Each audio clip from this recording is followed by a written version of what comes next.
Hi, my name is Esther, and I was diagnosed with Parkinson's disease 1 year ago today. And today I'm going to tell you how I got diagnosed with Parkinson's disease. Step one, go see a doctor. People always ask me what my first symptom was, and it's kind of complicated because there's over 40 symptoms of Parkinson's disease. And most of the symptoms that I had, I didn't even know were symptoms. So, what brought me to my doctor was kind of a bunch of weird individual things that were happening in my body that kind of over time just added up. And I was like, I better probably go see a doctor. Um, First of all, my sleep, I wasn't sleeping. I was waking up with like a tingly feeling in my arm. My hand was falling asleep. I was clenching my hand when I slept. So when I woke up, I would have these like half moon shaped indentations in my palm from sleeping like clenched up. I was under a lot of stress at the time. I was having a weird sensation in my head, like I could hear my blood pumping.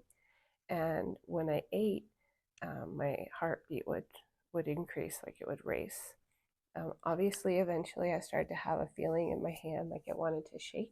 It didn't shake. It probably didn't shake for a year um, after I started to get those first symptoms. But when it started as like a not a tremor, but like a vein in my hand was kind of pulsating, and that eventually became like a tapping, and that eventually became my tremor.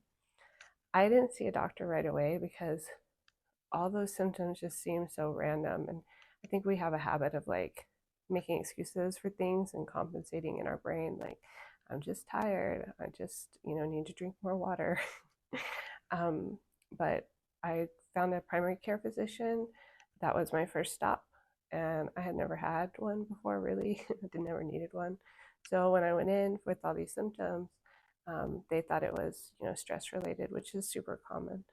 I did end up getting a CT scan of my neck and shoulder because the pain in my neck and shoulder had just gotten to be so unbearable.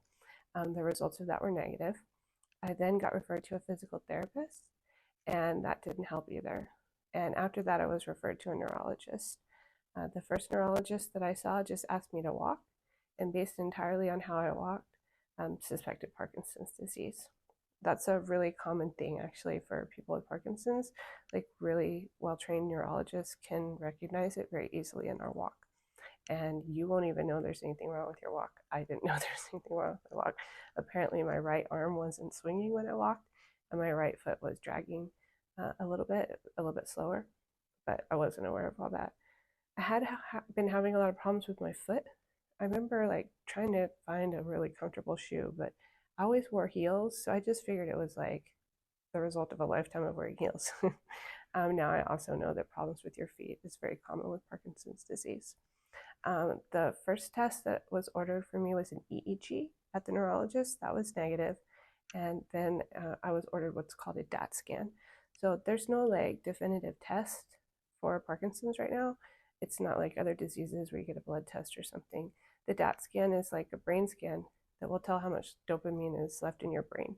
But by the time you get your first symptom, you've already lost about 60% of the dopamine in your brain.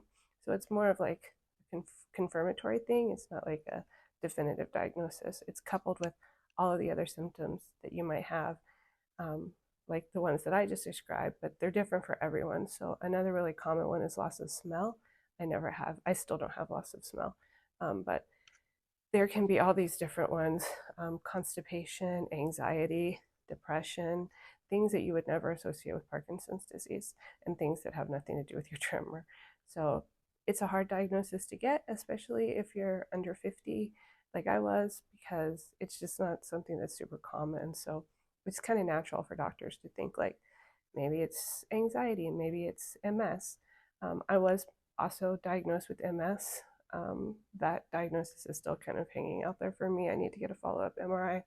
But for me, the Parkinsonian symptoms that I have are, what led to my diagnosis. I never did get a DAT scan. That was probably my big mistake of this whole diagnosis process. If I would have gotten that DAT scan in the beginning, I would have saved a lot of time and money. But it just seems so crazy to me. Like, Parkinson's, what? That can't be right. So I saw another neurologist and another neurologist and another neurologist and another neurologist and another neurologist. The last three were at the Mayo Clinic in Scottsdale, where I self-referred for like a third opinion. Um, and I'm really glad that I did that because that's where I saw a movement disorder specialist. A movement disorder specialist is a specially trained neurologist that specializes in movement disorders like Parkinson's disease. And I know that not everybody has access to one of them, but it's a real game changer because for them, they see more people with Parkinson's. So the constellation of random symptoms that I had immediately made sense to them. So that's why I consider today, President's Day, my diagnosis date, my first year anniversary, because that's when I got my official diagnosis from the Mayo Clinic, which I am forever grateful for. Anyway, as always, I hope this helps, and happy diagnosis anniversary to me.